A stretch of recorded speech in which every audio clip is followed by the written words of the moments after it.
Bonjour, alors j'ai d'autres suggestions de mangas pour les adolescents et les jeunes adultes. On va commencer avec Pandora Hearts, où on suit le jeune Os Vesalius, qui a 15 ans et qui, à sa cérémonie de passage à l'âge adulte, va se retrouver lancé par un groupe masqué dans une espèce d'enfer magique appelé Abyss. Il va y trouver une jeune demoiselle nommée Alice qui lui propose un contrat pour s'échapper puisqu'elle a des pouvoirs magiques étant une créature appelée Chain. Par contre, lorsqu'il retourne dans le monde réel, il découvre que plusieurs années se sont écoulées alors que pour Oz, il ne s'était seulement passé que quelques heures dans l'abysse. Ils sont aussi attendus de pied ferme par Pandora, qui est une agence qui est occupée par l'investigation des cas impliquant les Chains et l'abysse.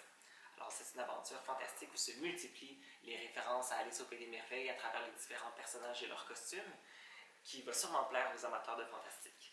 Alors par la suite, j'ai ce que je considère être un incontournable du manga.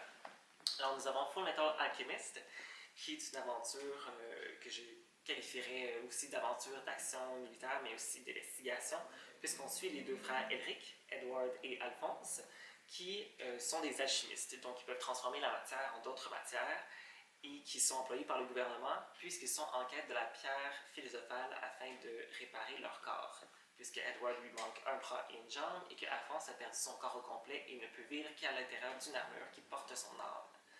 Cependant, à travers tout ça, les deux frères sont mêlés petit à petit dans les manigances politiques de leur gouvernement qui est très militarisé et qui découvre petit à petit une conspiration qui date de plusieurs décennies au sein de leur pays. Alors, vraiment un incontournable qui a été très populaire.